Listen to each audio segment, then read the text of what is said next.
What's up, tribe? How you guys doing? Go ahead and hit that subscribe button, and I hope you like this video. This is going to be your review of 90 Day Fiancé Season 6, Episode 2, I believe. Season 9. So we're going to start this episode off with Bilal and Shida from Trinidad and she's from Trinidad and Tobago, I believe. Listen, he picks her up from the airport and he takes her. Look, this whole situation to me is stupid. I said it in my last review. You said you worried about this woman wanting you for your money and worried about what you have. But at the end of the day, if you didn't show her anything, she has no idea where you live. She has no idea what you drive. The fact that she's still giving up her whole world, her whole life to come to the United States sight unseen should really be enough for you. But no, you got to test her. So you're going to take her to your family home down in the hood, which again, coming from the hood ain't no problem. Living in the hood ain't no problem. But I'm going to be honest with you. If you took me to that house, I would feel some kind of way too. You said yourself, nobody has lived in that house in 15 years. So I'm parts of the ceiling is falling. The paint is peeling.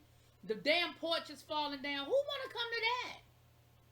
And then you had the nerve to have an attitude with her because she had an attitude about the fact that you took her to this house and she felt like you misrepresented who you were. Listen, I was with her. Again, it's nothing wrong with taking her to a house that, but make sure the house is lived in. Make sure it's not cobwebs all over the place. Make sure it don't look like it's literally falling apart. Dude, the ceiling is falling. They get to the car. I done jumped all the way ahead because you done made me mad. They get to the car. She think y'all are going to a car. You put her ass in a cargo van. And then she got mad because you put her luggage in the midst of all of the trash. And you act like she wrong. That's not trash. That's not trash. It is. It's trash in the back of that damn van. So she got an attitude. I would have an attitude too. And like she said to him, she said, listen, let's be clear. I don't have no problem with if we got to start from a certain point and we got to work our way up. That ain't even my issue. But I feel like I was misled because when I met you, when we hung out, when we spent time together, we was living a good life, okay? You had Louis Vuitton luggage. You wore nice suits. You had name brand things. We went to nice restaurants. We was living a good life. And then I come here and this is how you live it. So I feel misled. So I feel like you was putting on a representative when you was whining and dining me and then you bring me to this. Because she not wrong for feeling that way because that's what you did. Listen, people go on vacation and maybe people be stunned, right? And maybe that's how she's feeling right now. Like, damn, you sold me a dream. Now, he was like, well, I was only going to spend one night here, and then I was going to take her to my real house tomorrow, but I just wanted to see how she was going to act. Well, what did you think she was going to do? So what, she failed because she had an attitude, because she was mad about it? She failed the test? So then the next day, he was like, I'm going to take you to meet my mom. And, of course, they're going to his actual house. Boy, bye. I'd be ready to leave just based on that bullshit. Don't play games with me. That's not cute, and it's not funny. Don't play games with me. Don't do that. Anyway.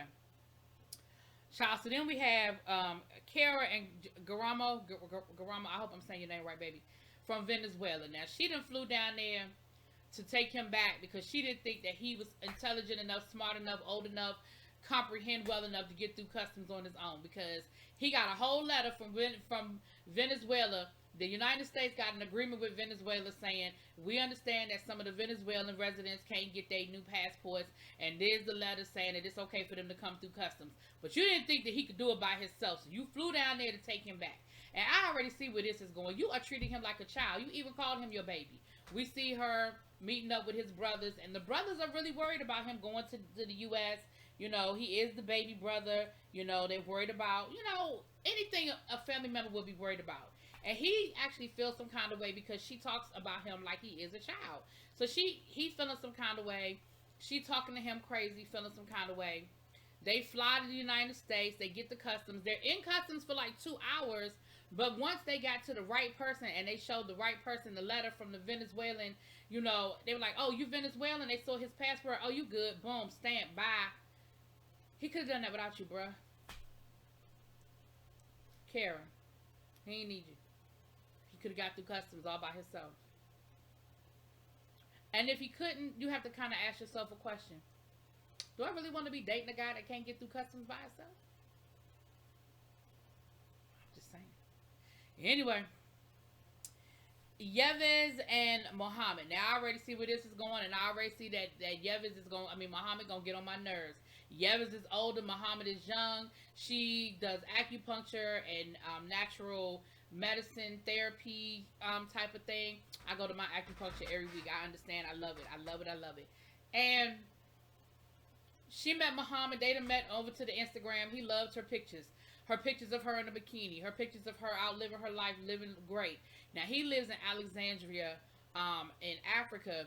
And so she went to visit him and all that good stuff. Now, they ain't supposed to be having premarital sex. They ain't supposed to be sleeping in the same room because he's Muslim. I mean, that's the most religious, but you know what I'm saying.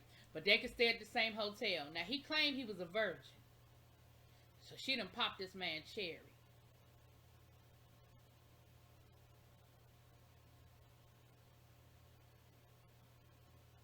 Now, here go my problem with Muhammad and with Yevez, whatever. She is in her closet, cleaning out her closet to take out things that are provocative that he wouldn't be appreciative of. He got mad at her because she posted a picture of her in a bikini. Sir, didn't you meet, like, when you went to her Instagram page and you slid into her DMs? Did she already have pictures up of her in a bikini? Sir, you got whole thirst traps. Every picture they showed us of Muhammad, he don't have a shirt on and he is flexing his six pack. So you can be all up on Instagram with your thirst traps, but she can't be in a bikini at the damn beach. See, I already see this. This is reminding me of the couple from last season where he ain't like the fact that, you know, she would be out with her arms out and all that good stuff. I already see where this is going and I don't like it, but okay. So anyway, she changing her life around. See, I don't have a problem with that. I don't have a problem with people wanting to change because they want to change. But I do have a problem where you meet somebody and they're one way and then all of a sudden you got a problem with the way that they are. You met her in a bikini and now if she can't wear a bikini, that's a problem. But anyway, now she also has a special needs son. And her friends are really concerned about the fact that she is bringing you over here and the age difference and, you know, the fact that you are conforming and changing so much of who you are to be with her. Like, they really have a problem with that. And she was like, see, that's why I stopped telling people about him. That's why I stopped talking to people about it, because they just don't understand and they're so judgmental. But I don't think they're being judgmental. I think they're really trying to, like, let you understand that you maybe you're giving up too much of your own life or you're conforming too much to this man. But I don't know, child. So anyway, we'll see. They live in New Mexico, so we'll see. And she's Native American. She's indigenous. She's 100% indigenous. I believe Cherokee. Jabril and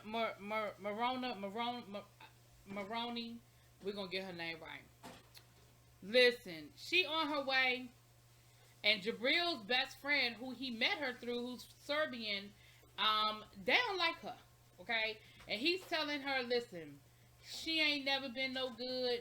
I don't like her. She's not good for us. She's not good for the band, because they feel like he put her above the band. He was like, listen, the band was doing really well. We had a momentum going. We were working, and you decided that you were going to drop everything and go take your happy ass over to Serbia and, you know, live through the pandemic with her over in Serbia instead of helping, you know, working. Like, if you're going to risk getting sick, you might as well risk getting sick to work. And he was like, I just feel like you never gave her a chance. I feel like you never tried. And he was like, no, it's not that I never tried. I'm just telling you, it's something about her. She's real aggressive. She's rude. It's just something about her. And I was like, something about her, child. The friend gonna tell you. The friend is trying to let you know. I feel like the friend knows something, and he trying to tell him. So we see him go to the airport, and he done pulled out a red carpet, and he done all this crazy stuff, child. And of course she shows up and they all happy to see each other and it's all kissy, kissy, kissy, kissy, kissy, kissy. And baby, she's been clear, like, he said, well, you know, we'll have to see how long we're going to live here. And she was like, not long.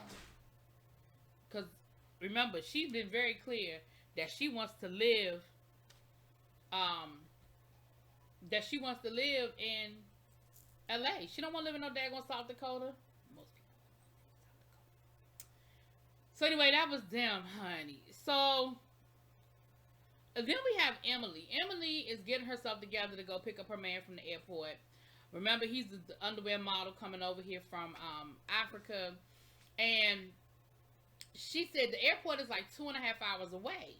So what she wants to do is she done checked into a hotel. She done got her family to take care of the baby, and she wants to have like some alone time with him before they head back, because she said once we get to my parents' house, it ain't gonna be no whole lot of alone time because we got 3 other adults plus a child living in this house with 1 bathroom. Like, we ain't gonna have no whole lot of alone time. Now, I know he wants to see his son who he's never met. I get it.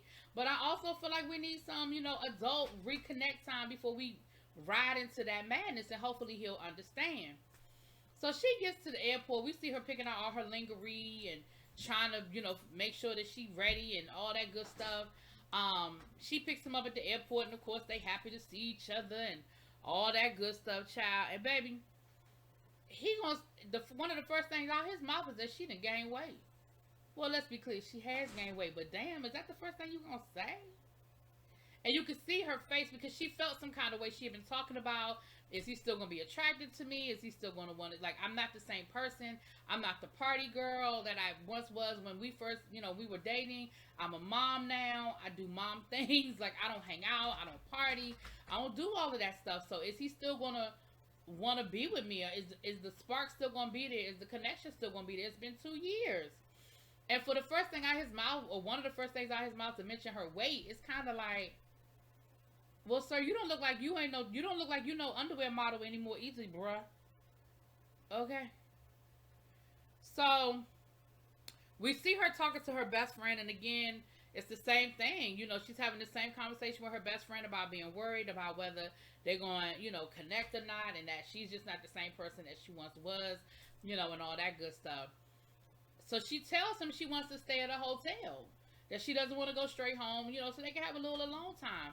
And he's like, listen, I think she's being very selfish right now because I want to meet my son. Like, I haven't seen my son. It's been 2 years and I haven't seen my son. Like, I've never met him. I've never seen him. I want to see my son. I 100% understand where he's coming from. I do. But I understand where she's coming from too. Like, look, bruh, we got some cobwebs we need to take care of. But I understand him wanting to see his child. Like, I definitely understand that is his priority. Like, I get it. I get it.